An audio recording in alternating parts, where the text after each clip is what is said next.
Hey, what's up everyone? In this video I'll show you how to add additional storage to your PlayStation 5.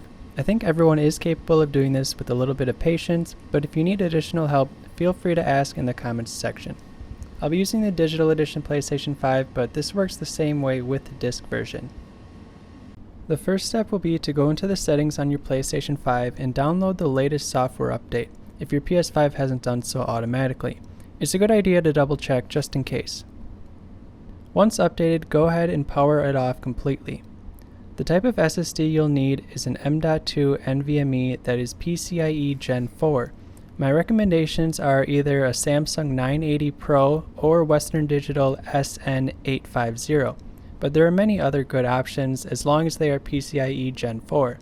You will also want a heatsink to help control the SSD's heat. You'll want to find a relatively small heatsink, otherwise it may not fit. I'll be using this, which I'll link in the video description. We will also be using a PH00 size screw bit for all the screws. I'm going to start by installing the SSD into the heatsink. This step will vary depending on which heatsink you use or if your SSD came pre-installed in a heatsink. For mine, I unscrew 6 screws holding the heatsink together and then put the SSD in between the thermal pads, lining up the bottom cutout with the cutouts on the heatsink. Note that your thermal pads might have a clear plastic film on them, which you will definitely want to remove before attaching it to the SSD. Screw it all back together and we are good to go. To get inside the PS5, flip the console over so that the PlayStation logo is facing down and the power button is on your right side.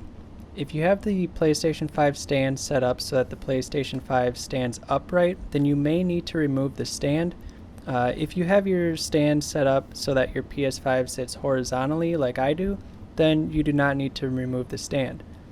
Now firmly lift up the back left corner of the bottom panel while also pushing the panel slightly to the right. This panel should then pop off. These panels feel fairly durable, so as long as you're pulling on the correct corner, you shouldn't have to worry about breaking anything.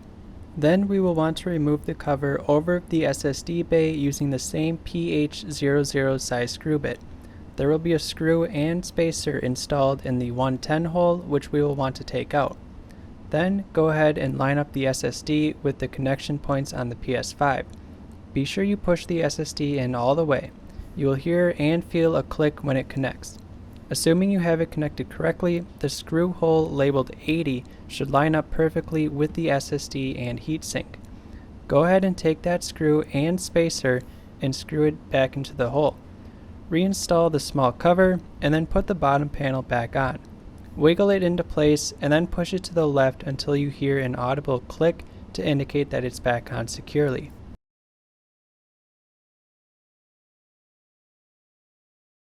Now go ahead and power the PS5 back on and you will be greeted with this screen which prompts you to format the SSD so that the PS5 can properly read it.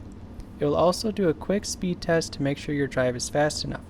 To confirm everything went as planned, go into the storage settings and make sure your drive shows up under the M.2 storage. Anyway, that's how to add an M.2 drive to your PlayStation 5.